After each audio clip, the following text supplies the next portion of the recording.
जय गुरुदेव, जय जय गुरुदेव, जय जय गुरुदेव, जय जय गुरुदेव।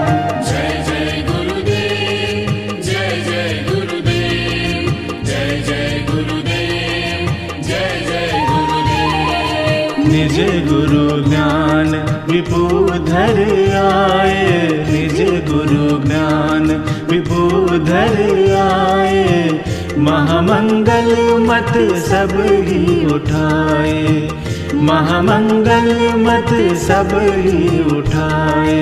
निज गुरु ज्ञान विबुधर आए, निज गुरु ज्ञान विबुधर आए।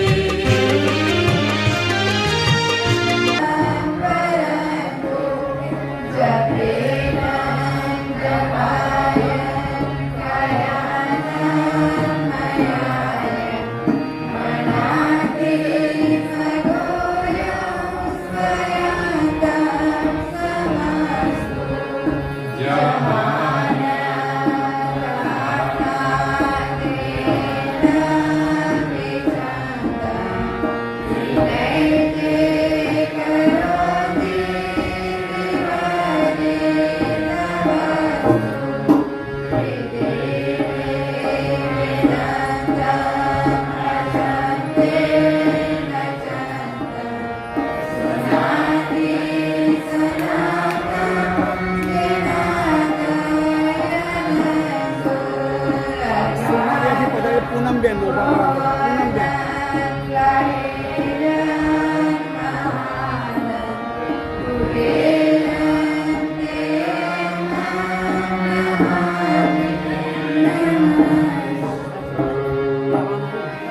गुरु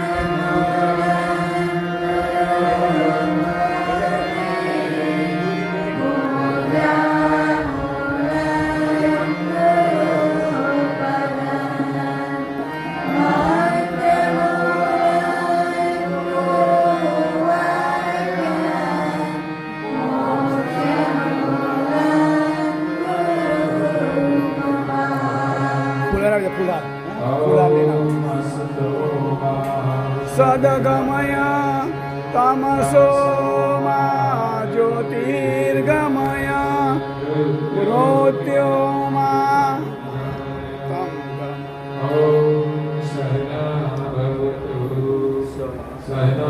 पुनक्तो सहवीर्यं कर्वावहे तेजस्विनावधीतमस्तु विद्विषावहे। शांति शांति शांति। श्रीमद् करुणा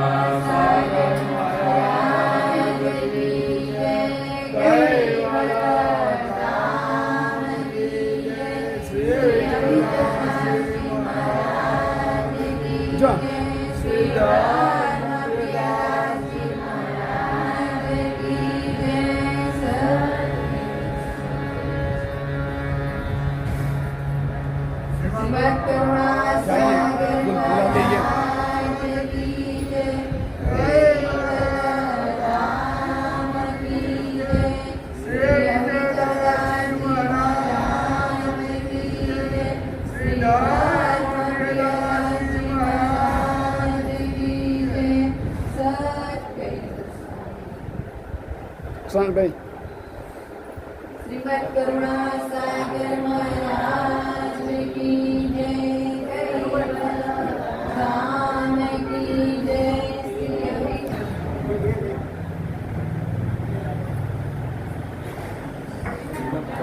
सागर महाराज की जय, कैवल राम की जय, श्री धर्म प्रिय जय, सत कैवल सारे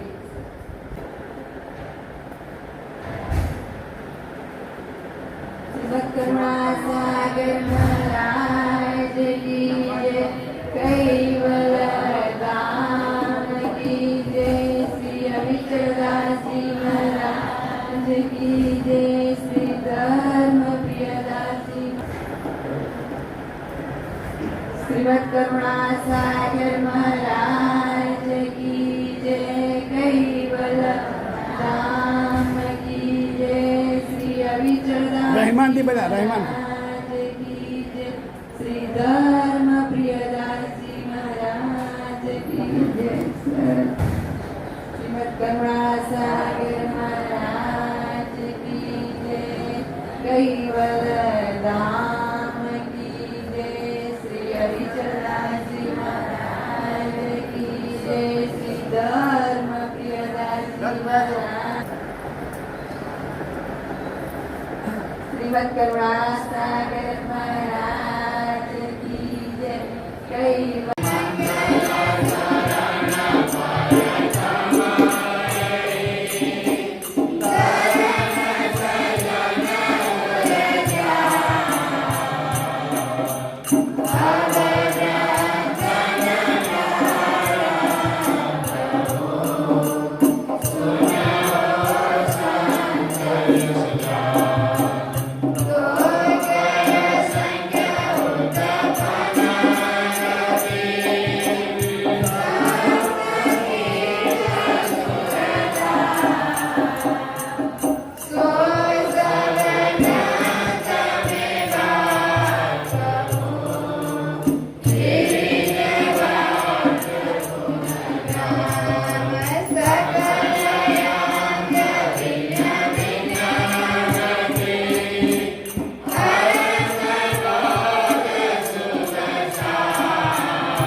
श्री कृष्ण स्वामी महाराज की बालवीर महाराज की परम गुरु श्रीमद करुणा सागर महाराज की द्वितीय गुराचार्य श्री धारणदास जी महाराज की तृतीय गुराचार्य श्री बलदेवदास जी महाराज की चतुर्थ गुराचार्य श्री भगवान दास जी महाराज की पंचम गुराचार्य श्री प्रयागदास जी महाराज की षष्ठम गुराचार्य श्री शीतलदास जी महाराज की सप्तम वीराचार्य श्री अविचलदास जी महाराज की अष्टम वीराचार्य श्री धर्मप्रियदास जी महाराज की श्री सब संतन की श्री सबदेवन की श्री ज्ञान संप्रदाय की श्री गुरु गरीब सारसापुरी की श्री कैवलधाम की कथा सत्संग प्रारंभ समय का सब कैवल स्वामी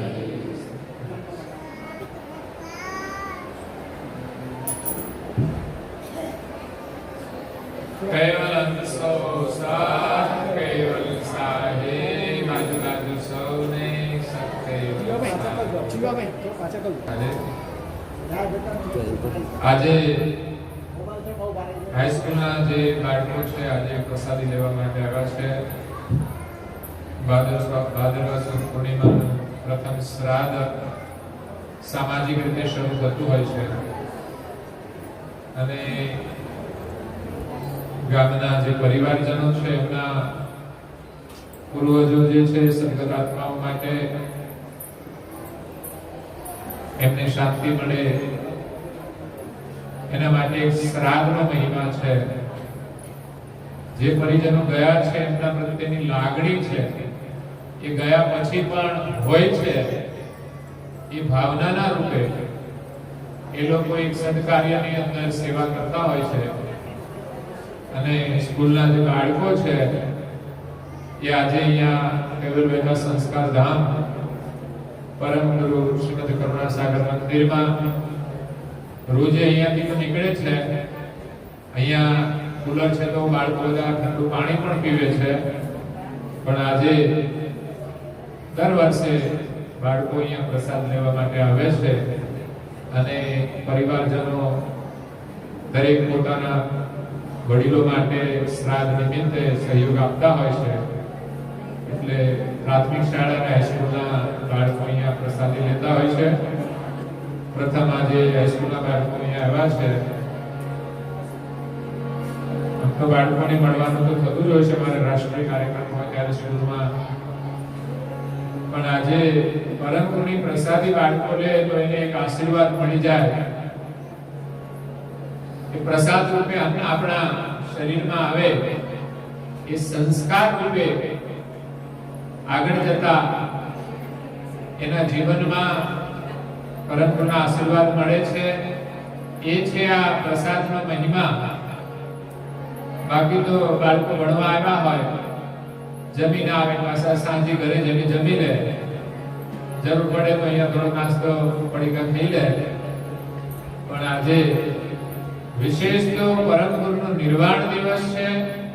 એ દિવસની પ્રસાદી બાળકોને મળે તો એમના જીવનમાં પરમ ગુરુના એને આશીર્વાદ મળી જાય કે ચોક્કસ એ બાળકો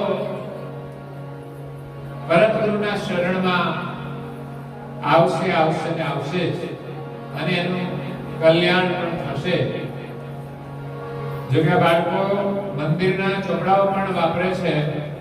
અહીંયાથી આપણે જે ચોપડાઓ છપાવીએ છીએ ખાસ આ બાળકો માટે જ આપણે છપાવીએ છીએ.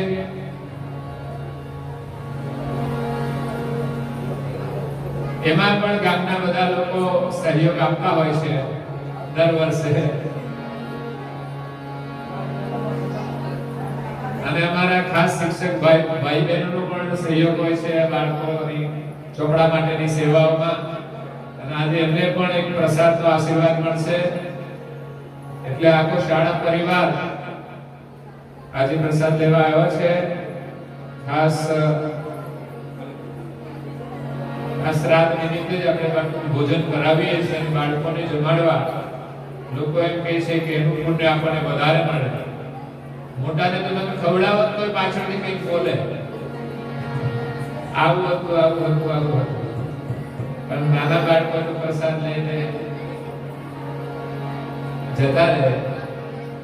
એટલે આપણે તો એક બટુક ભોજનનો મહિમા છે, અને એક અમારી બાલિકાઓને જમાડવાનો ખાસ મહિમા હોય છે કે વ્રતના દિવસે. તો આજે અમારા બાળકો અને બાલિકાઓ બંને પ્રસાદ લે છે. મોટા ભાગે તો લોકો બાલિકાઓને જમાડતા હોય છે વ્રતમાં, પણ અમારું વ્રત તો એવું ભેદભાવ નથી. બાળકો અને બાલિકાઓ બંને સમાન છે. એટલે બંનેને જમાડીશું અને એને આશીર્વાદ મળશે. હવે આપણે આગળ મંગલાચરણ સ્તુતિ કરી, પરમ ગુરુની વંદના કરી અને સત્સંગનો શુભારંભ કરીએ. નિજ અનુભવ કરી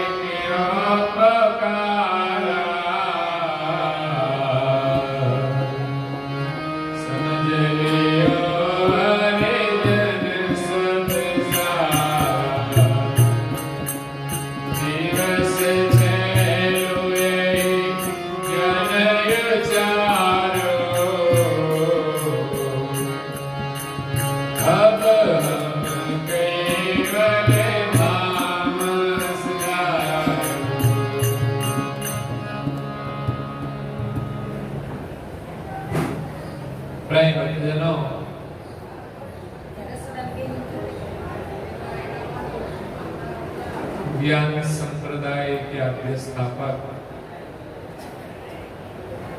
कैवल वेत्ता परम विशेषांक परम गुरु श्रीमद करुणा सागर महाराज का आज निर्वाण दिन है. आज से 145 वर्ष पूर्वे, मतलब 145 वर्ष पहला परम गुरु श्रीमद करुणा सागर महाराज इस भारत के गुजरात के पावन धरा पर विद्यमान थे. भाग्यवान है जो लोग जब परम गुरु विद्यमान थे तब उनके दिव्य स्वरूप का दर्शन और अलौकिक अमृत वाणी सुनने का लाभ मिला। परम गुरु की वाणी आज ग्रंथों में है, लेकिन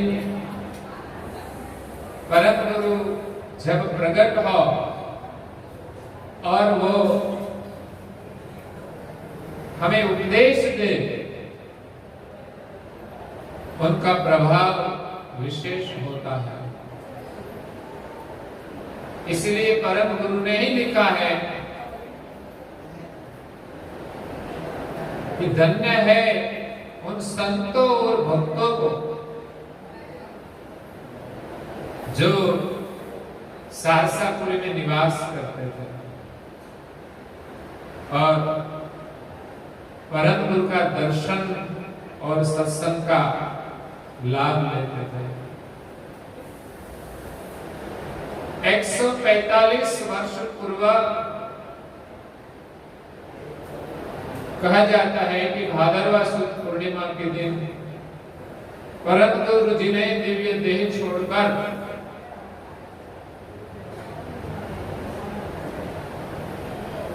इस जम्बूद्वीप को छोड़कर, भारत को छोड़ के, गुजरात को छोड़ के, सारसा नगर को छोड़ के वो अंश स्वरूप में कैवल धाम में सृष्टि के सृजनहार केवल कर्ता के सानिध्य में अखंड निवास किया। जीवों के कल्याण हेतु दिव्य परम गुरु केवल कर्ता का संदेश लेकर 14 लोक में गए।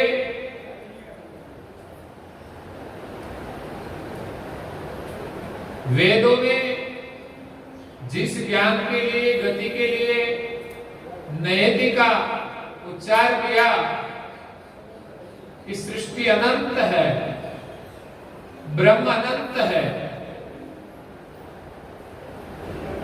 तो उसको सृष्टि का कर्ता का पता नहीं चला। ब्रह्म करता है और सृष्टि में जो ईश्वर है, ब्रह्मा विष्णु महेश आदि, वो सब सृजनहार के विशेष अंश है, जिसको सृजनहार ने सृष्टि का संचालन करने की सत्ता दी है। इसीलिए सारी सृष्टि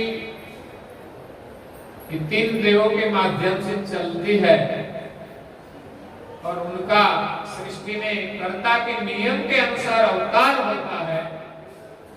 इसलिए दुनिया इन गुरु को भजती है, उनका भजन करते हैं कि देवों में मुख्य देव 3 देव है, ब्रह्मा विष्णु महेश, और कोई कोई योगी पुरुष उनके आगे आद्य शक्ति के पर निरंजन की साधना करते हैं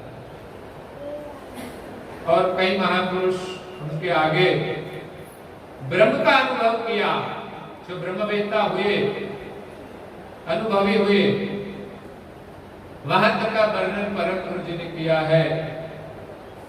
लेकिन कहा जाता है कि दुनिया में जो शास्त्र है, वेद 4 शास्त्र है, पुराण है, इसमें जिनके संकल्प से सृष्टि का सृजन हुआ है, वो सृजनहार का स्थापन नहीं है। सृजनहार एक ही है, तो निर्गुण जो ब्रह्म है वो तो अकर्ता है, और सगुण में तो अनेक ईश्वर की स्थापना है, इसलिए अनेक मतभेद है। शायद लोग सगुण में ईश्वर की मान्यता रखे, तो इसमें एक मत कभी नहीं होगा। सगुण तो सृष्टि का कृत है, जो अवतार लेते हैं वो कार्य के रूप में होता है, लेकिन सृष्टि का जो सृजनहार है वो सृष्टि के परे रहता है, कभी सृष्टि में आता नहीं। वो परम गुरु का सिद्धांत है। तो ज्ञान परम गुरु जी ने 14 लोक में दिया सभी देवता को, और पृथ्वी पर 6 द्वीपों में ज्ञान देकर 7वें जम्बू द्वीप में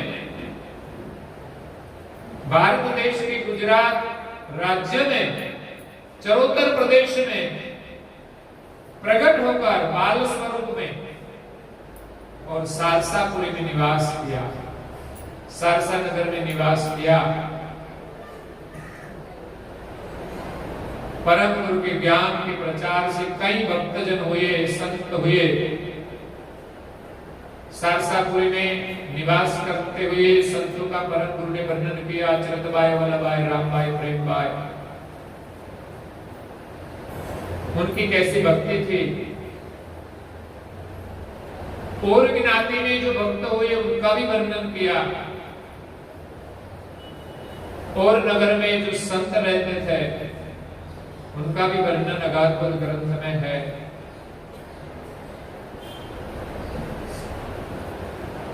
जब हम ये अगाधबोध ग्रंथ पढ़ते हैं तब इस सभी भक्तों का जीवन चरित्र का जो वर्णन किया है वो सुनकर हमें आश्चर्य होगा कि उस समय इस भक्तों ने परम गुरु की कैसी भक्ति की। छोटा छोटा वर्णन है, कुछ एक एक चौपाई में कुछ भक्तों का वर्णन किया है, लेकिन तन मन धन का त्याग करके उनका चित्त परम गुरु का ही चिंतन करता था। संसार में रहते हुए जो तन मन धन है वो सर्वनाशवंत है ऐसा समझते थे, तो उसमें अपनापन की भावना नहीं थी, इसमें स्वार्थ नहीं था। वो अपने कर्तव्य के अनुसार परिवार का पालन पोषण करते थे, लेकिन उनका चित्त परम गुरु की शरण में ही रहता था। अमनपुर में एक भक्त थे, पति पत्नी और पुत्र, विष्णुराम, रलियाद में और उनका पुत्र खोड़ीदास।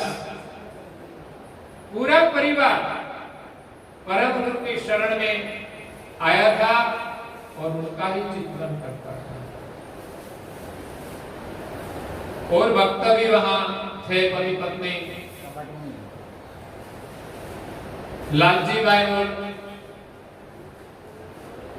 उनका धर्मपत्नी। उनकी प्रीति भी परम गुरु की शरण में अद्भुत थी। तो ऐसे परम गुरु के ज्ञान से कई गांवों से परम गुरु ने लिखा है कि 700 गांव से लोग वहां भक्त दर्शन करने, सत्संग सुनने आते थे और कई संत भी आते थे। परम गुरु इस जम्बू द्वीप में सारसा नगर में गुरु गादी का स्थापन करके गुरु परंपरा के अनुसार कृष्ण स्वामी महाराज से दीक्षा लेकर केवल ज्ञान का प्रचार प्रसार करने के लिए गुजरात की भूमि में विचरण किया। परम गुरु सौराष्ट्र में नहीं आए थे। परम गुरु को जो अच्छा लगा, कहां कहां जाना जरूरी है, वहां वो गए। तो हम मानते हैं कि सारसा से दक्षिण गुजरात में सूरत तक परम गुरु जी गए थे और उत्तर गुजरात में भी गए थे और मध्य गुजरात में भी। जेठोली गांव मध्य गुजरात की बगल में रहता है। तो यहाँ कई पीढ़ी से परंपरा चली आ रही है, इसीलिए लगता है कि परम गुरु जी ने यहाँ विचरण किया होगा। उसका भाव शायद इन सभी गांवों में, यहाँ जो गांव में परम गुरु के उपासक है उनकी चरण रज से ही हम सबको ये भक्ति मिली है। नहीं तो इस गांव में रहने वाले भी परम गुरु को नहीं जानते होंगे। कोई लोग अगल बगल में कई गांव है वो भी नहीं जानते होंगे। लेकिन भाग्यशाली सब है कि जिसको परम गुरु का दर्शन हुआ होगा। उस समय भी और आज भी, आज किसी भी रूप में परम गुरु का मंदिर जो बना है वो भी एक विशेष स्थान माना जाता है। हमारे जीवन में परम गुरु जी का आगमन शायद हम कोई संप्रदाय में ना हो तब भी कोई प्रसंग में किसी को हो जाता है दर्शन, तो वो भी एक आशीर्वाद है, लाभ है। हम पारायण में जाते हैं तो पारायण कराने वाले मानते हैं, लेकिन उसका सगा संबंधी आते हैं, वो किसी और को भी मानते होंगे, लेकिन परम गुरु का दर्शन करते हैं, सत्संग सुनते हैं, वो भी एक आशीर्वाद है। तो ऐसे भी परम गुरु का दर्शन का लाभ मिले कोई साधारण नहीं है। मेरी दृष्टि से परम गुरु का आशीर्वाद मिल जाता, दर्शन तो हुआ। बाद में हमारे जीवन में परम गुरु की जब दीक्षा मिलती है तब परम गुरु का दर्शन होता है।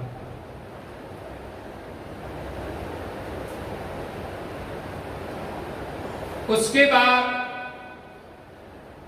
दूसरा दर्शन हमें परम गुरु रचित जो ग्रंथ है उसका अध्ययन करने से होता है।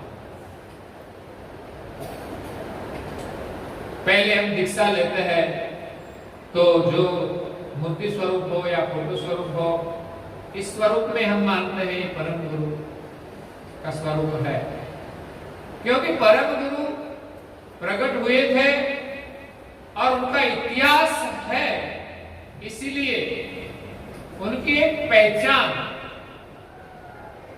फोटो के रूप में होती है। जो कोई महापुरुष हो गए हैं उनको किसी ने देखा नहीं, मीरा को किसी ने नहीं देखा, लेकिन आज मीरा का चित्र होता है। कैसे? उनके इतिहास के माध्यम से मीरा ने भजन किया तो उसका चित्र बनाया कि वो एक तारा हाथ में रखकर श्री कृष्ण का कीर्तन करती थी। गंगा सती पारबाई ने भजन बनाया, उसको किसी ने देखा नहीं होगा, उसका फोटो होगा कि नहीं होगा, लेकिन उसका भजन के माध्यम से वो एक तार हो गया, तो एक तारा के माध्यम से उनका फोटो बनाया जाता है। एक स्मृति है, क्योंकि उसका अवतरण हुआ है, देह धारण किया है। तो फोटो जो कि परम गुरु की आती नहीं थी कैमरा में, ऐसा ही माना जाता है, कहा जाता है, परंपरा से सुना जाता है कि परम गुरु विद्यमान थे, फोटोग्राफर ने उसका फोटो खींचा लेकिन आया नहीं। पंचभूत का देह होते हुए भी वो दिव्य देह था, उतना फर्क है।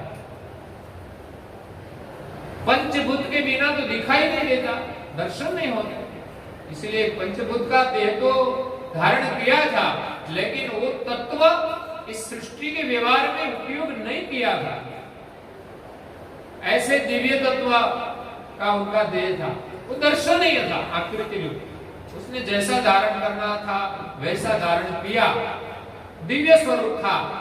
वर्णन से पता चला, नानकदास जी महाराज ने कई जगह पे परम गुरु जी का स्वरूप का वर्णन किया, इस माध्यम से फोटो की आकृति आई और लगती भी ऐसी है कि उनका स्वरूप दिव्य है, उनसे भी दिव्य होगा। आकृति आई नहीं फोटो में, इसीलिए तो हम अनुभव नहीं कर सकते, लेकिन लगता तो है फोटो के रूप में कि उनका दिव्य स्वरूप है, दर्शनीय रूप है। और दर्शन का महत्व यही होता है कि दर्शन करते करते हमारी दृष्टि उनके स्वरूप में स्थित हो जाए। कभी कभी सर्जनहार की बनाई सृष्टि में भी सुंदरताएं है जो देखने के लिए हम लालायित होते हैं, या तो हमारी दृष्टि वहां रुक जाती है। और वो स्वरूप हमारे हृदय में स्थित हो जाता है, हम भूलते नहीं। ऐसी सुंदरता भगवान ने भी बनाई है। तो वो स्वयं दिव्य देह धारण करके आए तो उनका स्वरूप कैसा रहा होगा? जो दर्शन करे उनकी दृष्टि वहां स्थिर हो जाए, तो सब कुछ भूलकर उनके स्वरूप में मस्त हो जाए। वो एक दिव्य स्वरूप था जिस दर्शन से दृष्टि पवित्र हो जाती है। संसार में जो रूप की सुंदरता है, सौंदर्य, उनसे दृष्टि मलिन होती है। कुछ देवताएं हैं, उनका शरीर देवी शरीर होता है, तो उनकी थोड़ी विशेषता होती है। सामान्य शरीर है, उनकी सुंदरता वो रजोगुण प्रदान होती है। देवों का शरीर है, वो शायद सत्वगुण प्रदान होता है। और परम गुरु का स्वरूप तो 3 गुणों से पर दिव्य होता है। तो इस स्वरूप का दर्शन करने से हमारी दृष्टि में जो विकार है वो कम हो। संपूर्ण निर्मल करने के लिए तो हमारी वृत्ति भी शुद्ध होनी चाहिए, क्योंकि मलिनता आखिर दृष्टि के माध्यम से वृत्ति में होती है। जब तक वृत्ति में मलिनता है, जो पुराने कई जन्मों का संस्कार है, दृष्टि है, उसका जन्म होगा, वो बड़ा होगा, तो वही दृष्टि से देखेगा। तो पुराना संस्कार कैसा है, हमारी दृष्टि कैसी है, जगत को किस दृष्टि से देखते हैं, वो दूसरा लोग शायद पूरा नहीं जान पाएगा, लेकिन हम खुद जान सकेंगे कि हमारी वृत्ति सृष्टि देखने में कैसी है। स्त्री और पुरुष में जो भेद है वो मिटाना है दृष्टि से, तब हमारी वृत्ति निर्मल हो। जो 5वें परम कारण देह में उसका भेद रखा है, और 4 देह तो प्रकृति का बनाया हुआ है, इसमें तो मलिनता है ही सब। परम गुरु के दर्शन से एक लाभ होता है कि हमारी दृष्टि सात्विक दर्शन करे। पहले तो हमारी दृष्टि में 3 गुण है, तो सात्विकता हमारी दृष्टि में बढ़े, ये दर्शन का लाभ है।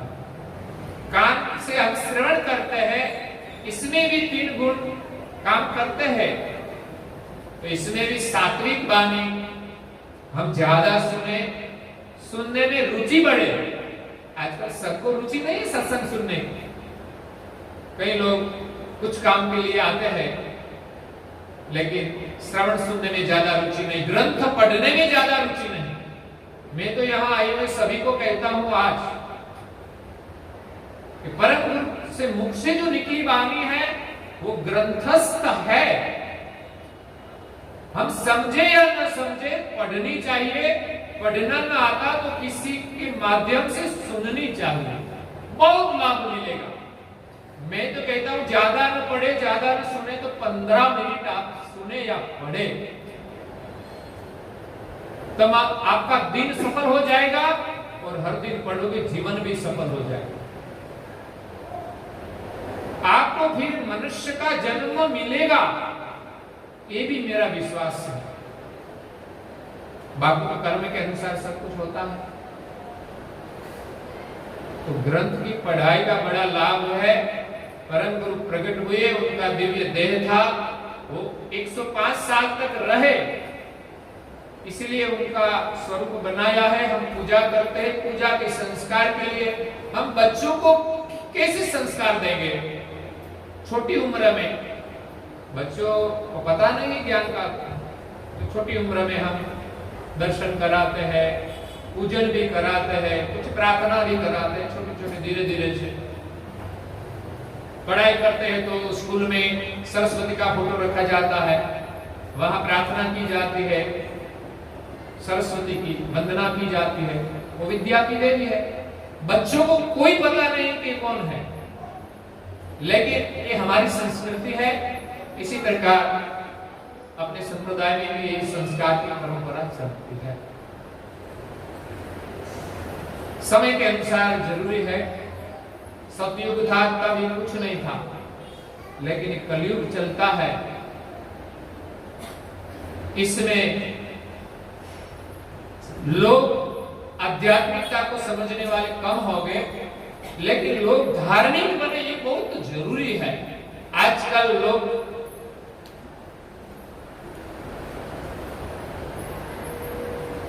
धर्म के साथ जीवन में, सामाजिक जीवन में कुसंग के माध्यम से अधर्म की ओर चले जाते हैं।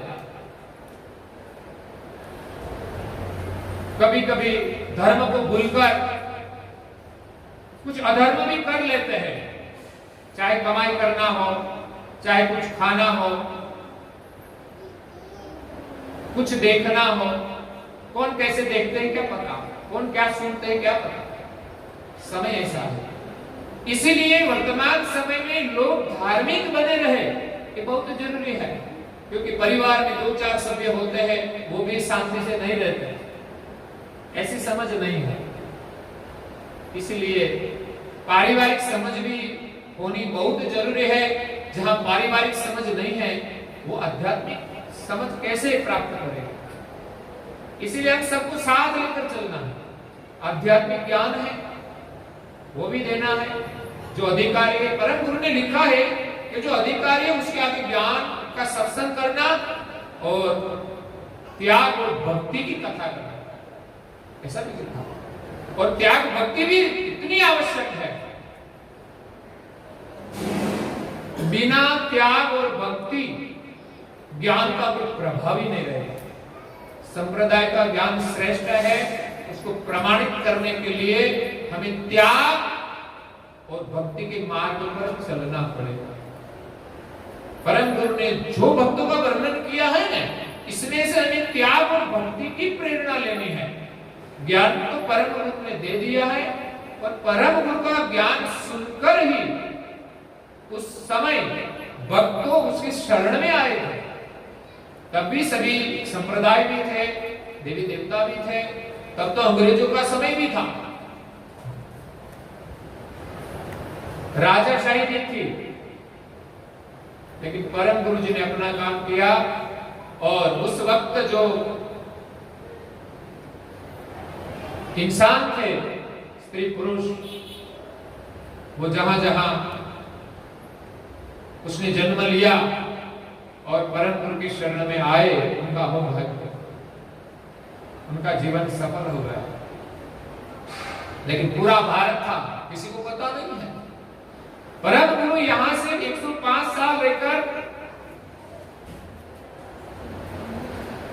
किस तिथि को वो अदृश्य हुए, वो लिखा नहीं है कि यहां से अदृश्य हुए, वो काशी में प्रकट हुए। वहां पंडित विद्वान की नगरी है काशी, उनके साथ सत्संग किया और उनको सकलता का ज्ञान दिया। तब उस वक्त सब पंडित उसके आगे हारे और परम गुरु का ज्ञान का स्वीकार भी किया। लेकिन उसके बाद वहां कोई चिन्ह नहीं रहे काशी। बाद में पूज्य श्री शीतलदास जी महाराज जी ने वहां जगह लेकर मंदिर बनवाया।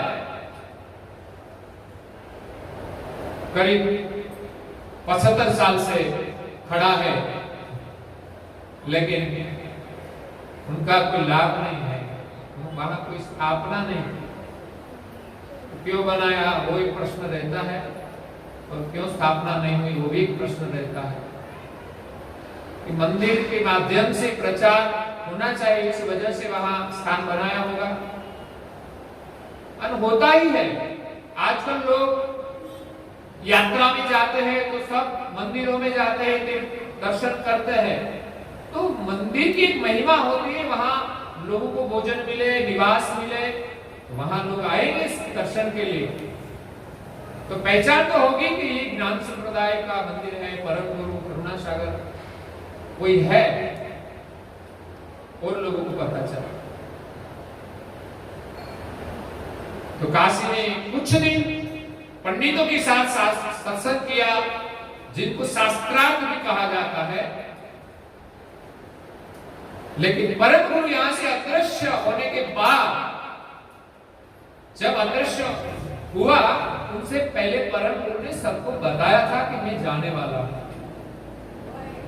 तो वो संदेश गांव-गांव तक पहुंच गया होगा और गांव-गांव में जो भक्त थे, इसमें जो ज्यादा भक्ति भाव वाले थे, वो सब आए होंगे। जैसे आज लोग विशेष भावना प्रदान है, वो पूर्णिमा के दिन जाते हैं, कहीं भी जाना हो तो जाते हैं, क्यों? भाव प्रदान है वो। इसी प्रकार परम गुरु जब विद्यमान थे 145 वर्ष पूर्व, तब उसने बताया होगा कि मैं जाने वाला हूं। तो पूर्णिमा को मेला होता था, तो सब आते थे। शायद उस वक्त भी ऐलान किया हो कि इस पूर्णिमा को मैं जाने वाला हूं। तो गांव-गांव से सभी भक्तजन आए थे और सभी को सब केवल से आए कर वो अदृश्य हो जाता है। तो दिव्य देह लेके आए थे और द्वीपों में भी वो अदृश्य हुए हैं। इसी प्रकार जम्बूद्वीप में भी अदृश्य हो गए और काशी में जाकर प्रकट हुए। तो यहाँ के लोग सब परेशान हो गए।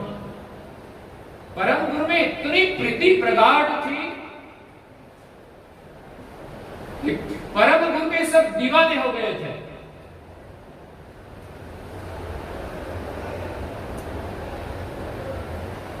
गांव-गांव से लोग, साधन भी नहीं थे तो पैदल चलकर आते थे, यही भावना थी। आज तो हमारे पास साधन की व्यवस्था है, तो हम दूर से भी आ सकते हैं।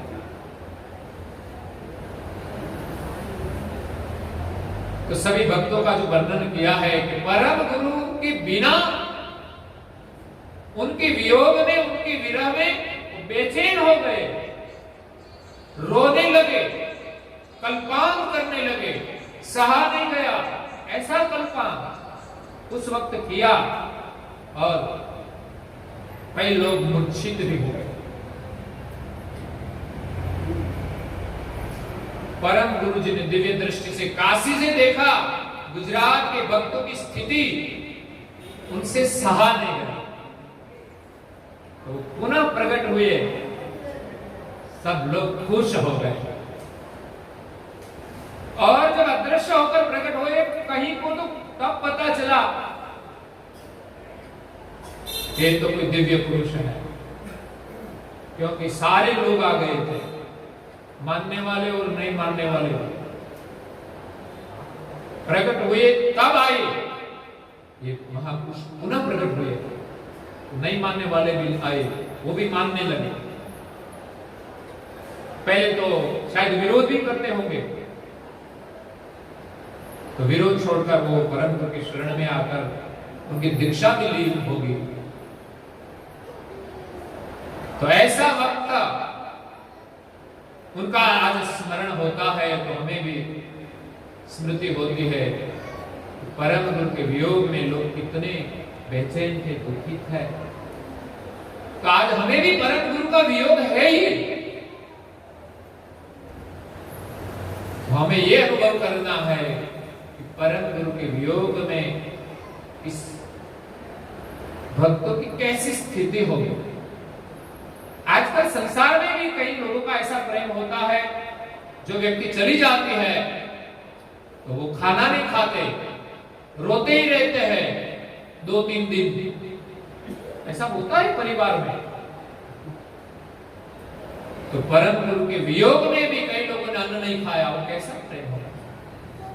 ऐसे तो ज्ञान सुना था, समझा था, अचरज बात परम ज्ञानी थे, उसका ग्रंथ के माध्यम से पता चलता है कि परम गुरु का जो ज्ञान स्वरूप है उसने समझा था, फिर भी उनकी प्रीति उनके प्रकट स्वरूप में इतनी थी कि वो प्राण लेकर बैठ गए कि जब तक परम गुरु प्रकट नहीं होंगे तब तक अन्न जल नहीं लेंगे और प्राण छोड़ देंगे। ऐसे तो कई वक्त था, ऐसी प्रीति होती है। उस वक्त थी, परम गुरु को प्रकट होना पड़ा। आज भी परम गुरु के प्रति हमारी ऐसी प्रीति हो, आज भी प्रकट हो सकते हैं। उस वक्त दिव्य देह के रूप में प्रकट हुए, उसको प्रकट होना था, उसका प्रागट्य का कार्यकाल था, तो दिव्य देह के रूप में प्रकट हुए। लेकिन आज भक्ति करे तो उसके हृदय में प्रकट हो सकते हैं। आज भी परम गुरु हमें मिल सकते हैं, शायद दूसरे को पता ना चले। जिसकी भक्ति हो उनको ही दर्शन होता है। कई ऐसा प्रसंग आता है, एक भक्त का धनावत, वो भगवान को बहुत मानते थे, उसको एक मूर्ति की पूजा करते करते उसको भक्ति की लगन लग गई, तो शायद उसका काम करने के लिए वो कुछ और रूप लेकर उसकी सहायता के लिए आते थे खेती में। तो एक पंडित की कथा सुनकर उसने पूजा शुरू की थी। तो पंडित को उसने गुरु माना था, तो उसने मुझे भगवान दिया है। वो बाद में आए, उसके पास तो बहुत भगवान की कृपा थी, धना भगत की कृपा। तो उसके पास आए तो ब्राह्मण ने पूछा कि आप इतने सारे काम कैसे करते हैं? तो भगवान मेरे साथ आप वो करते हैं सब, मुझे तो दिखाओ, मैं तो आपका गुरु हूं, मैंने तो कभी देखा नहीं।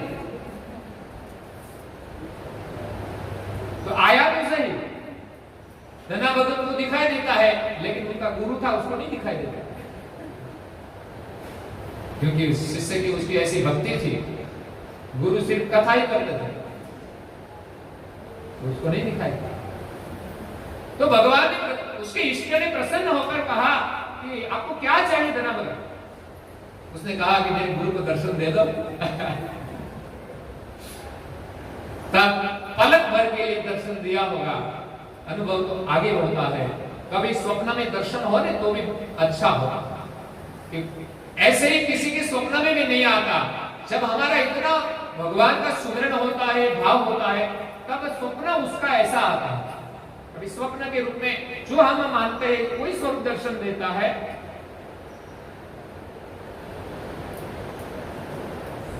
जिस दर्शन से परम गुरु के प्रति हमारी भक्ति बढ़े और उनके ज्ञान के प्रति प्रीति बढ़े।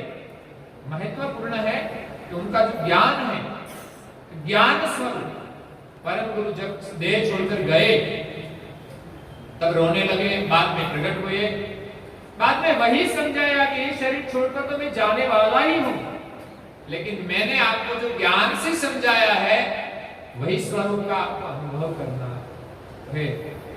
मैंने जो आज्ञा दी है वे आज्ञा का पालन करके मेरा सुमिरन करो। मैं आपके पास ही हूं, निकटन दूरन आरन पारा, सबके साक्षी हूं गिरदार। मैं निकट भी नहीं हूं, इतना आसानी से मिल जाओ।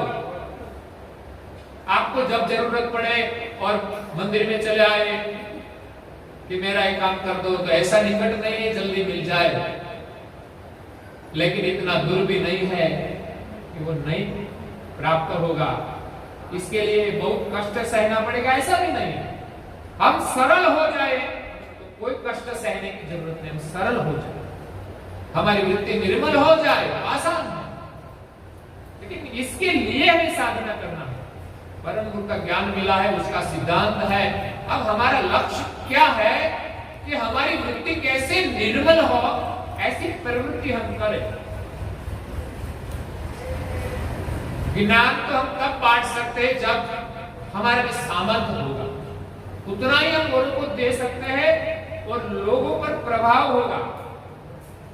हम सिर्फ देने के लिए चलेंगे, सब नहीं लेंगे, हमारे परिवार के सदस्य कभी नहीं लेंगे, ऐसा हो सकता है।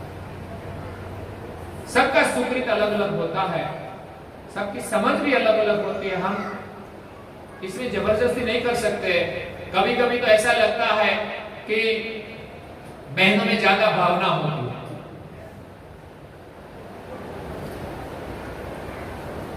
भाई को ज्यादा समझ में नहीं आता तो वो ज्यादा नहीं कुछ करते, लेकिन कभी कभी बहनों को लेकर आते हैं तो अच्छा लगता है कि बहनों के साथ तो आते हैं, वो भी अच्छी बात है। कई कई भाइयों को ज्यादा समझ होती है, बहनों को नहीं होती। बाहर एक दर्शन करें, बाहर से दर्शन करें, अंदर न जाए, बाहर से दर्शन करके जाएगा। तो सब समान नहीं है, सब अपने प्रारब्ध के अनुसार आए, जितना बने इतना प्रयास करना चाहिए, उसकी कल्याण की भावना करना, ये भी हमारा भक्ति का एक बड़ा भाव है। स्वीकार जितना भी करे, इसमें वो स्वतंत्र है, इसमें हमारा कोई दबाव नहीं होना चाहिए, लेकिन हमारा भाव उसके प्रति व्यक्त करना चाहिए। किस प्रकार हम उसको जोड़े, किस प्रकार इस पर प्रभाव पड़े। जो आपका दृढ़ संकल्प होगा तो परिणाम आएगा, कभी न कभी। ऐसा नहीं आज ही परिणाम मिल जाए, उसके लिए बहुत साधना करनी पड़ती है। कई बार ऐसा होता है कि जो लोग भाइयों में हो या बहनों में ज्यादा भक्ति करते हैं, शायद भाइयों को परेशान, भाइयों या बहनों परेशान नहीं करती होगी, अगर तो बाद में अंत काल में उनकी भक्ति उसके समझ में आती है और उनकी भक्ति का स्वीकार करता है। ऐसा बनता है। सब लोग ऐसा हो ऐसा नहीं हम आग्रह रखे, सब लोग माने, परिवार का अच्छा माहौल बनता है। परिवार में सबका एक मत होना वो एक बड़ी बात है। तो यहाँ परम गुरु पुनः प्रकट होकर अगाधबोध ग्रंथ में 87वें अंग में सकृत मत श्रीमत कुबेर करुणा सागर निज धाम सदावन अंग में कहते हैं, मैंने आपको आग्रह किया कि ग्रंथ का अध्ययन करना।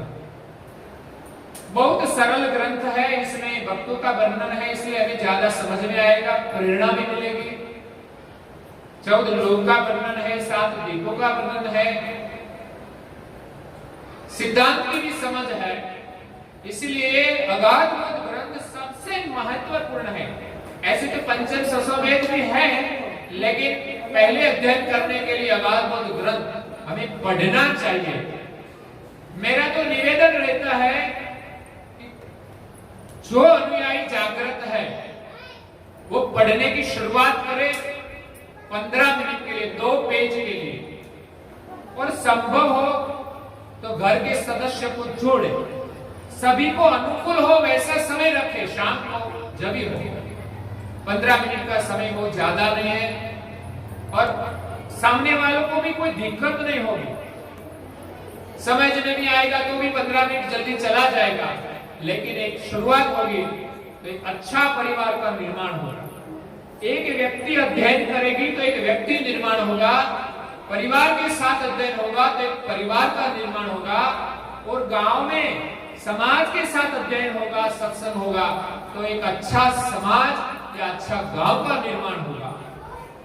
तो हमें 3 स्तर पर काम करना है, पहले अपना स्तर पर, दूसरा हमारे परिवार के स्तर पर, और तीसरा हमारे गांव के साथ। हो सके तो हम प्रयास करें। परम गुरु जी जम्बूद्वीप में आज से 145 वर्ष पूर्व सब भक्त समुदाय वहां उपस्थित है, क्योंकि वो अदृश्य होकर गए, फिर प्रकट हुए, तब तक कोई घर नहीं गए थे शायद। तो वहां कई संत थे, नानकदास महाराज से और भी संत थे, और भक्त भी कई गिनाने थे, वो सब समझाते थे, लेकिन कई लोग तो समझने वाले नहीं थे कि नहीं, हमें तो परम गुरु के बिना हम जिएंगे नहीं, मर जाएंगे लेकिन जिएंगे, खाना नहीं खाएंगे, कुछ है अपना नियम ऐसा नहीं, एक दिन के लिए तो चलता है। पर अच्छा है ऐसा भी नियम से हमारी शुरुआत हो, कुछ ना कुछ नियम से शुरुआत हो। छोटा छोटा नियम है, उसका तो पालन परिवार में करना ही चाहिए। सुबह में जल्दी उठकर नहा धोकर हम अमर मंत्र का जप करें या कैवल मंत्र का जप करें, परम गुरु की थोड़ी प्रार्थना करें,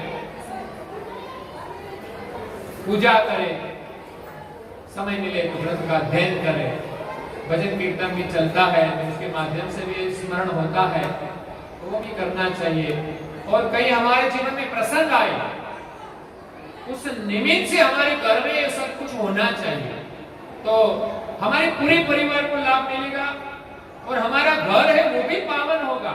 ऐसा नहीं घर जड़ है, जिस मकान में अच्छा कार्य होता है इस मकान में कोई जाए तो उसको भी अच्छी ऊर्जा मिलेगी।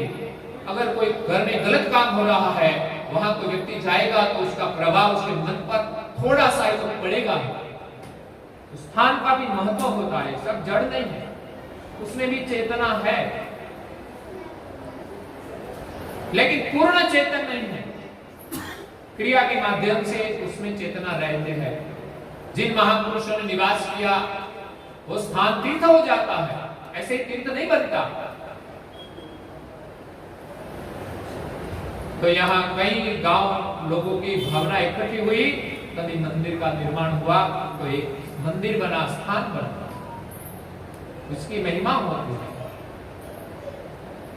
तो आप सब लोग परम गुरु की आज्ञा का पालन करें। वही संदेश परम गुरु जी ने अंत में दिया था, ज्ञान के माध्यम से मेरा जो दिव्य देह है वो तो मैं छोड़कर जाऊंगा, वो तो रहने वाला नहीं। अब तक दर्शन हुआ, वो तो मैंने ज्ञान देने के लिए ही धारण किया था, तो अब तो ज्ञान तो दिया है, ग्रंथों में भी है। इसलिए आप सब, मैंने जो ग्रंथों में ज्ञान दिया है उसके अनुसार कैवल का सुमिरन करें और परम गुरु की आज्ञा का निष्ठा से पालन करें। और संसार के प्रति जो मोह है, ममता है, हमारे मन में किसी के प्रति दुर्भावनाएं हैं, वो सब कुछ छोड़कर भजन करें। तो आज का भजन मिश्रित चलता है हमारा, हम भजन भी करते हैं और पड़ोसी के साथ बनती नहीं हमारी, वैसे ऐसा भी होता है। हाँ, अच्छे लोग नहीं तो उसके साथ संबंध नहीं रखते लोग, कुसंग नहीं करना चाहिए, उससे सावधान भी रहना चाहिए। ऐसा नहीं कि सभी के साथ हमारा बने, लेकिन हमारे जो सदस्य है उसके साथ तो रहना पड़ेगा।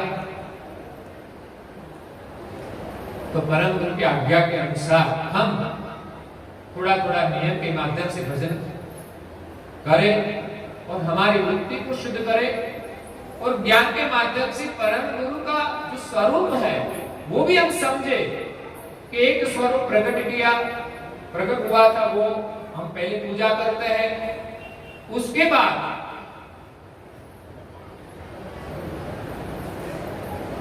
उनकी जो प्रार्थना हम करते हैं वो भी एक स्वरूप है।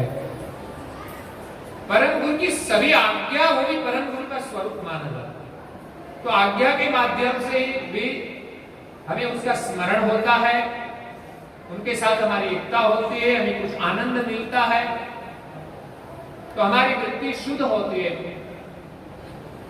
लोगों के प्रति सहानुभूति बढ़ती है, सेवा प्रवृत्ति बढ़ती है, अच्छे कर्म करते हैं, प्रार्थना से वृत्ति निर्मल होती है, प्रार्थना से।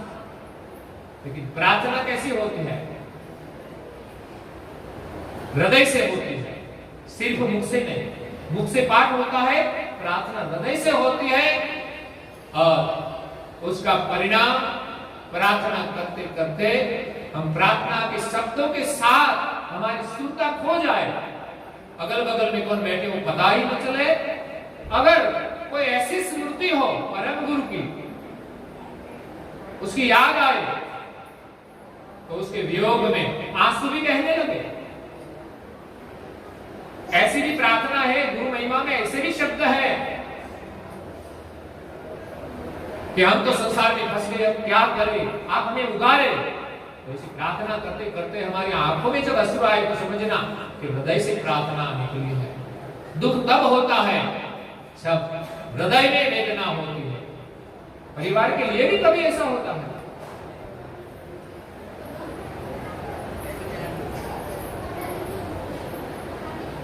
तो एक परम गुरु का आज्ञा स्वरूप है और तीसरा एक फोटो स्वरूप है, एक आज्ञा स्वरूप है। तीसरा परम गुरु जी ने जो ग्रंथ लिखा है उसकी जो वाणी है वो उनका स्वरूप है। इस ज्ञान से ही परम गुरु का लक्ष्य समझ में आएगा, उसका स्वरूप समझ में आएगा। तो एक ग्रंथ स्वरूप माना जाता है कि हमारे घर में ग्रंथ है तो समझना कि परम गुरु है, उसका आदर करना चाहिए, उसका पूजन करना चाहिए, प्रणाम करना चाहिए। लेकिन प्रणाम करने से वो ज्ञान हमारे मस्तिष्क में नहीं आएगा। लेकिन प्रणाम की महिमा है कि हमारे हृदय में प्रेरणा हो कि हम ये ग्रंथ खोलकर पढ़े। परम गुरु का जो स्वरूप ग्रंथ में परम गुरु ने भाव से जो प्रस्थापित किया है वो ग्रंथ के अध्ययन के माध्यम से धीरे धीरे हमारे अंदर प्रवेश होगा, उसका दर्शन होगा। तो हमें करना चाहिए, हमारे बच्चे को भी यही संस्कार देना चाहिए। अगर आप सुखी होना चाहते हो और बच्चों को सुखी करना चाहते हो तो यही संस्कार से ही बच्चे सुखी होंगे। ऐसा नहीं कि वो पढ़ लिख कर पैसा कमाए तो सुखी होगा, वो तो होगा ही, वो तो सब करते हैं, वो करना चाहिए। लेकिन बिना संस्कार वो सुखी होने वाला नहीं है, शायद आपको भी सुखी करने वाला नहीं है। जो सुख देगा और सुखी होगा तो संस्कार से ही सुखी होगा। हमारे पास प्रचुर मात्रा में धन हो फिर भी हमारे साथ जीवन में शांति न भी हो सकता है वो धन हमें किस दिशा में ले जाए क्या पता। और धन के लोभ में भी हम अच्छे कर्म नहीं कर सकते।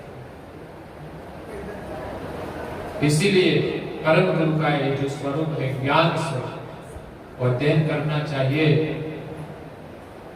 और चैतन्य स्वरूप बताया है जो एक परम विशेष अंश स्वरूप है। जैसा हमारा चैतन्य सामान्य अंश स्वरूप है वैसा परम गुरु का परम विशेष अंश स्वरूप है जो कर्ता के सानिध्य में रहते हैं, उसका भी हमें दर्शन करना है।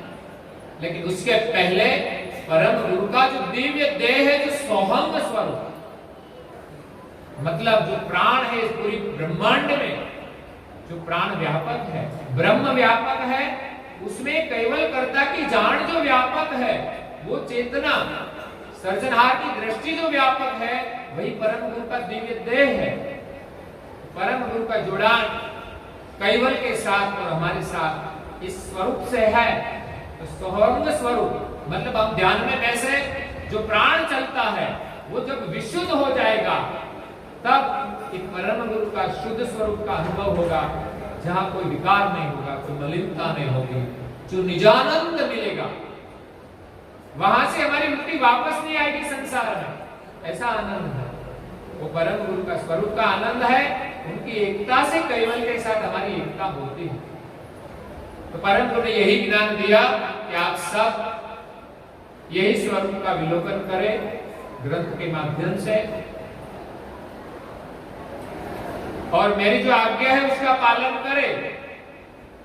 अब ये शरीर छोड़कर जाऊंगा, बाद में मैं आपको कैवल धाम में मिलूंगा, ऐसा बताया। तो साधना तो करनी पड़ेगी। चाहे हम अन्न छोड़कर शरीर त्याग दें, फिर भी हमें नया जन्म तो लेना पड़ेगा। मनुष्य का मिलेगा क्यों? परम गुरु के वियोग में शायद शरीर छूट जाए, क्यों? हमें परम गुरु की प्राप्ति करनी हो तो पुनः जन्म मिलेगा। तब जो वर्तमान की स्थिति है वो उसकी स्मृति में नहीं रहेगी कि ये परम गुरु अदृश्य हुए हैं और मैं बेचैन हूं इसलिए मेरा शरीर छूट गया, वो स्मृति नहीं रहेगी। जैसे हेतभाई माता को पूर्व जन्म की स्मृति नहीं थी लेकिन परम गुरु मिले, लेकिन उसकी जो भक्ति है, उसका प्रेम है, वो तो मिल ही जाता है। तो परम गुरु का शरण भी मिल जाता है और भक्ति करके वो परम गुरु को प्राप्त होते हैं। तो निज अनुभव करी कियो पुकार, परम गुरु जी ने निज अनुभव से पुकार करके किया। पुकार करना मतलब हृदय की प्रार्थना है, भावना है, आज्ञा है। पुकार का मतलब तो घना घना घना लोग घर में ही पुकार करता है, दो तीन घर तक आवाज सुनाई दे ऐसे लड़ते हैं लोग, ऐसा नहीं। पुकार का मतलब पुकार परमात्मा की जो प्रार्थना है ना, वो पुकार है। हमें पुकारना पड़ेगा तब वो मिलने वाला है, ऐसे ही नहीं मिलेगा। जैसे बालक मां के वियोग से पुकारता है तो रोता है, इतना रोता है कि वो अपने को भूल जाता है, बेबान भी हो जाता है जो मां न मिले। तो यही प्रेम होना चाहिए परम गुरु की प्राप्ति के लिए। परम गुरु पुकार करके कहते हैं, समझ लियो हरिजन सब सारा, सभी हरिजन समझ ले, मैं पुकार करके कहता हूं दिवस छेल्लो एक ज्ञान उपचार।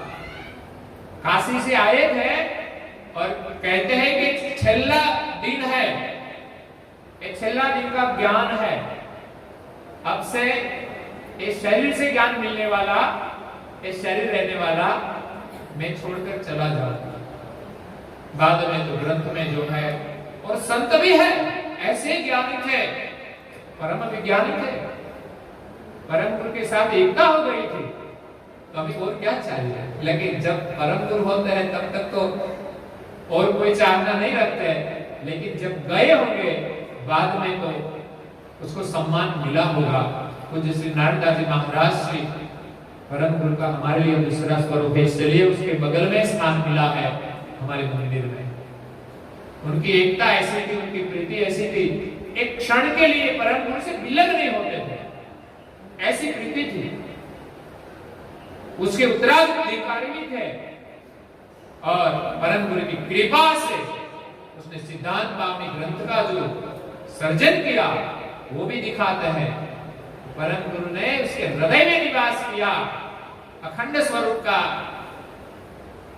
उसके हृदय में अनुभव हुआ, तब ये सिद्धांत पावनी की रचना हुई। ऐसे नहीं होता।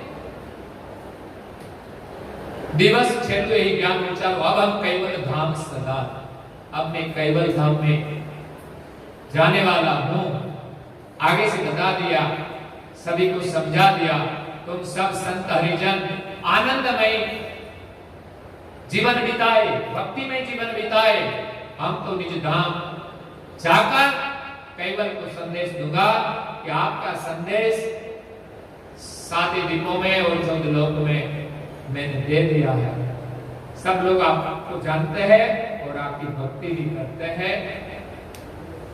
और आप अब दिलगीर मत होना, दुखी मत होना, अब मैं जाने वाला हूं, लेकिन मेरे जाने के बाद निश्चित ही अपना चित्त निज पद में जोड़कर आनंद रहे।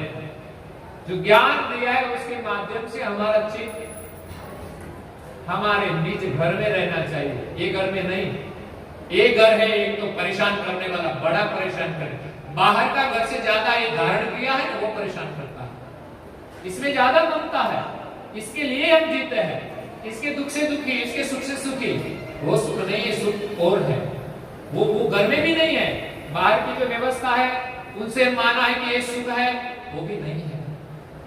लेकिन निज पर जिस घर से हम आए हैं, परम गुरु जी ने जो ज्ञान दिया है, समझ दिया है कि हमारा स्वरूप तो अंश स्वरूप है और कैवल धाम से हम आए हैं, तो जो समझ में आए इस प्रकार हम इस भाव से हमारा चित्त में उसका स्मरण करें।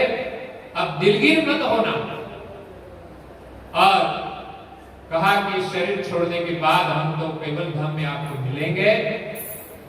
और परम गुरु जी ने बता दिया कि मैंने जो अगाधपद ग्रंथ में 14 लोक का वर्णन किया, इस धाम में रुक मत जाना। वो बड़ा वैभव वाला धाम है, समृद्धि वाला है। आजकल तो हम यहाँ भक्ति में भी यही ऐसे रुक जाते हैं, संसार की समृद्धि में रुक जाते हैं और उपासना में भी फंस जाते हैं, लिपट जाते हैं। तो परम गुरु ने कहा कि आप बीच में कोई प्रलोभन मिले तो वहां रुक मत जाना, नहीं तो फिर वहां नहीं पहुंच पाओगे। कहीं दाम रहो मत अटकाई, भिन्न भिन्न तब कहीं समझाए। परम गुरु ने एक ज्ञान दिया, इसलिए हमारी बुद्धि हमें पता हो कि इस रास्ते में इतने दाम है, इतने शून्य है, 14 लोग के ऊपर भी 11 दाम है, तो वो छोड़कर हमें आगे जाना है। यही हमारा लक्ष्य होना चाहिए। कितना भी प्रलोभन मिले, सुख तो बहुत बड़ा है देवदाम में भी, उनसे बड़ा आगे का 11 दाम में है, वहां भी रुक सकते हैं कोई अंश।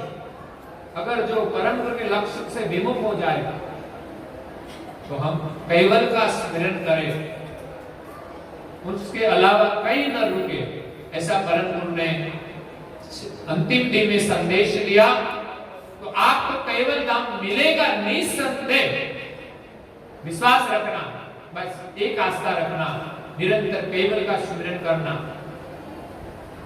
ऐसे संत और जन सबको सत कुबेर त्यागे जब धन को शरीर छोड़ना था, तब यही अंतिम उपदेश दिया। सत केवल सर्वन को कहिया, मत कुबेर निज धाम सदैया। सब देखत तन दियो छटकाई, निज व्यापक पद रहे लोकाई। ये थोड़ा गर्भित है उसका अर्थ कि सब को सत केवल साहेब कहकर श्रीमद कुबेर निज धाम में गए। सबको देखते हुए परम गुरु जी ने शरीर छटकाई दिया, छोड़ दिया, ऐसा यहां पर होता है, ऐसा मानते हैं। परम गुरु ने शरीर का त्याग कर दिया। यहां कुछ और लिखा होता तो स्पष्ट हो जाता कि अदृश्य हो गए, लेकिन शब्द प्रयोग ऐसा है कि त्याग किया। मतलब कैसे त्याग किया? समाधि स्थान है, इसलिए वही भी मान्यता रहती है कि परम गुरु शरीर शायद अब आगे कहीं प्रकट नहीं होना था तो छोड़ा भी होगा। कुछ परंपरा, कुछ नया उसको करना होगा तो किया होगा। परम गुरु को क्या करना है, कहां क्या कैसे प्रकट होना है, वो तो वो करते ही है। तो इसके हमें संशय में न रहे, जो भी हो संशय हो तो उसका समाधान के लिए साधना करके हम अनुभव करके इस समाधान कर सकते हैं, शायद और कोई नहीं कर सकता। कुछ प्रश्न इस ग्रंथों में ऐसा होता है जो अनुभव से ही समाधान होता है और प्रसन्न है, बना है। परंतु ने शरीर को छोड़ दिया, निज व्यापक पद रहे लोकाय। निज व्यापक पद जो है, ब्रह्म व्यापक है, उनका सोहम स्वरूप भी व्यापक है।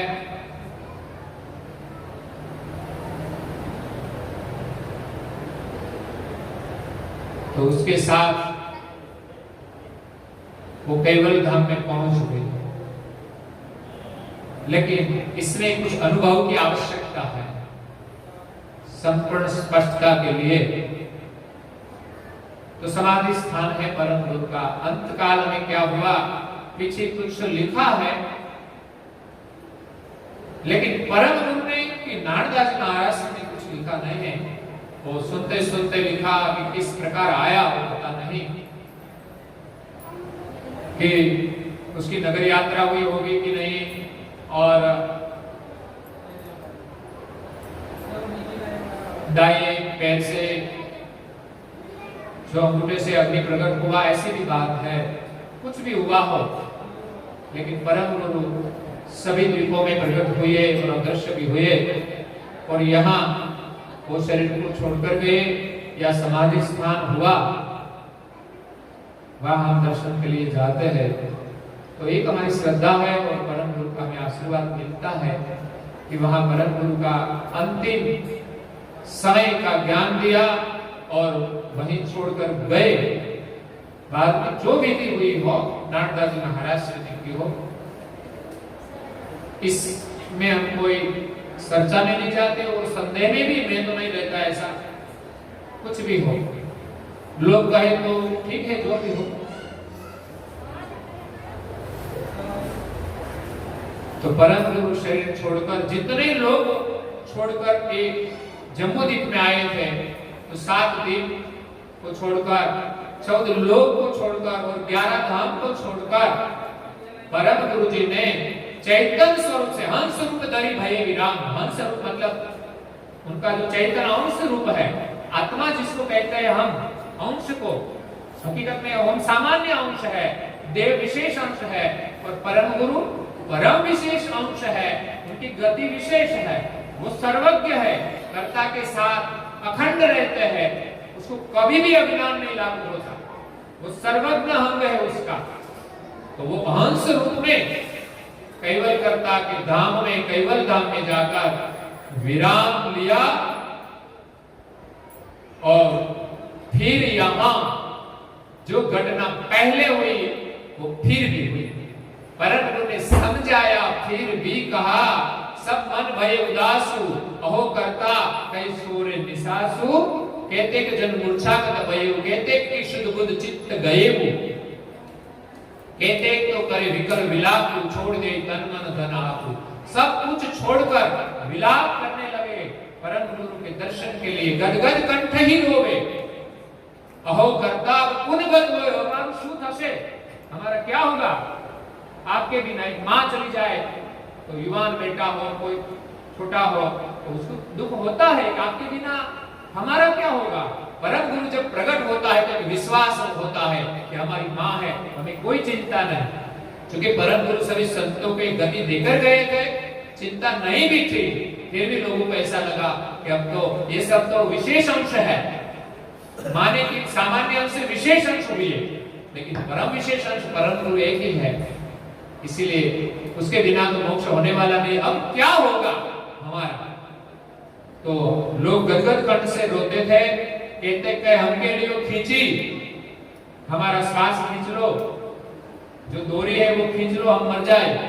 कहते परे धरने नैन खींची, कहते लोग नैन बंद करके धरनी पर पड़ गए, ऐसे बेचैन हो गए, आकुल व्याकुल सब जन भैया, तब संत ज्ञाने समझे। तभी नारदा जी महाराज से और संत भी है, सबने समझाया और सब शांत भी हुए। बात की कथा चौपाइयों के माध्यम से हम चले तो समय लगेगा, पूरा सारांश तो प्रसंग का हमने बताया है। आज हमारे 3 भक्त आए हैं हिंडोन सिटी से, राजस्थान से, इसलिए मैंने प्रवचन का प्रारंभ हिंदी में कर दिया, शायद और लोगों को भी सुनना हो तो सुने, उसको भी लाभ मिले।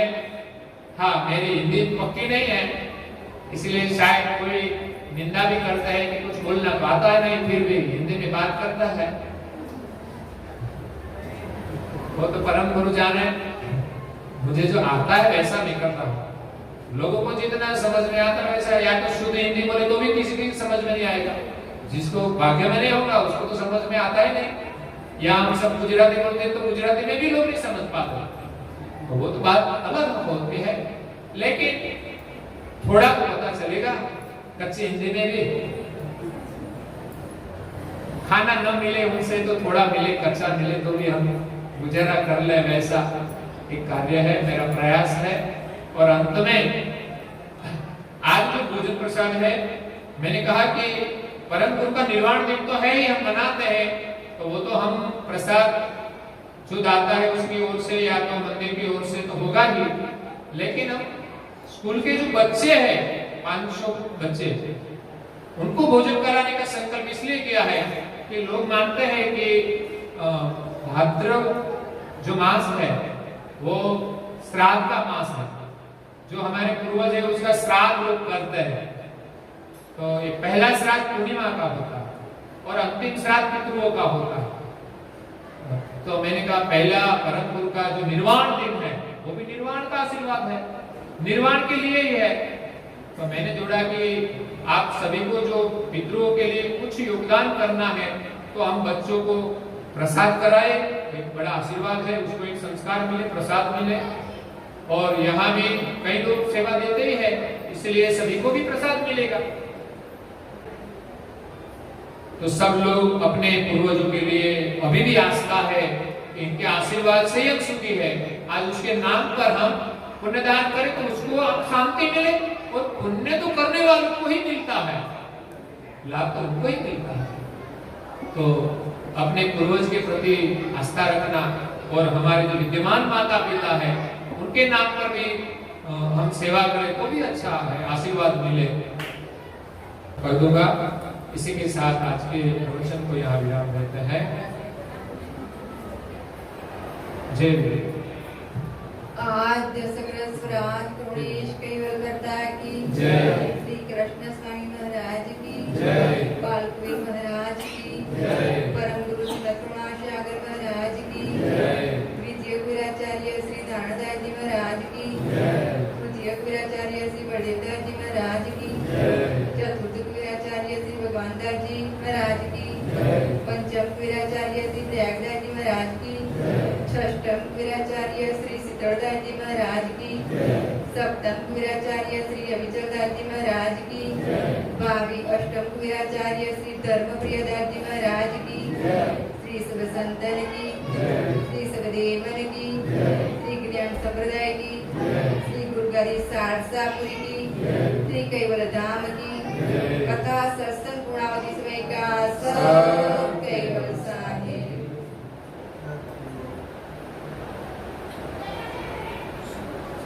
कैवल हंसो सब केवल साहेब, बाजू बाजू सौने सब केवल साहेब।